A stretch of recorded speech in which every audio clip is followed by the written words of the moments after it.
এই যে বাসভবনটি, প্রধানমন্ত্রীর বাসভবনটি ছিল, সেটিকে জুলাই গণঅভ্যুত্থানের স্মৃতি জাদুঘরে রূপান্তর করা হবে।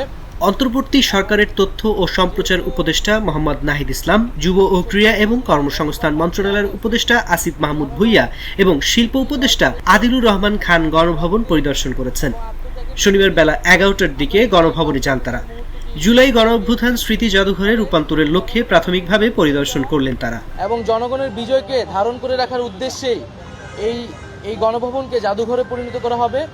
এবং এটি শুধু বাংলাদেশেই নয়, আমরা পৃথিবীর বুকে একটি নিদর্শন হিসেবে রাখতে চাই যে কোনো স্বৈরাচারী, ফ্যাসিস্ট, খুনি রাষ্ট্রনায়কদের আসলে কি পরিণত হয় এবং জনগণই যে আসল মালিকানার এবং ক্ষমতার মালিক, সেই বিষয়টিকে একটি নিদর্শন হিসেবে পুরো পৃথিবীর বুকে রাখার জন্যই আমরা এই গণভবনটিকে জুলাই গণঅভ্যুত্থানের স্মৃতি জাদুঘরে পরিণত করার সিদ্ধান্ত নিয়েছি সরকারের। এর আগে গণভবনকে জুলাই অভ্যুত্থান স্মৃতি জাদুঘর হিসেবে প্রতিষ্ঠা করার সিদ্ধান্ত নেয় অন্তর্বর্তী সরকারের উপদেষ্টা পরিষদ।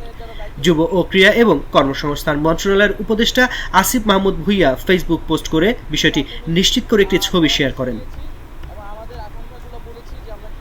সেখানে তিনি লেখেন, গণভবনের দেয়াল জুলাই গণঅভ্যুত্থান স্মৃতি জাদুঘরে রূপান্তরের লক্ষ্যে প্রাথমিক পরিদর্শন। কমিটি করার জন্য নির্দেশ দেওয়া হয়েছে, হয়তো আগামীকালের মধ্যেই কমিটিটি হয়ে যাবে এবং কমিটি হলে এটি হয়তো নেক্সট সপ্তাহ থেকে আমরা কাজ শুরু করব এবং বলা হয়েছে যাতে দ্রুত সময়ের মধ্যে আমরা এটি উদ্বোধন করতে পারি, সেজন্য খুব দ্রুত গতিতে কাজ সম্পাদন করার জন্য।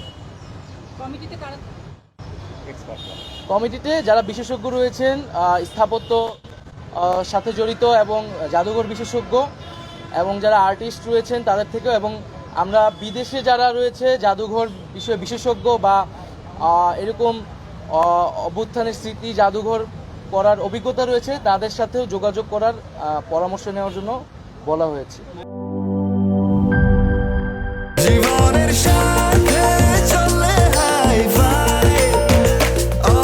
স্বাস্থ্যকর অল টাইম, সব সময় অল টাইম হেলদি লাইফ।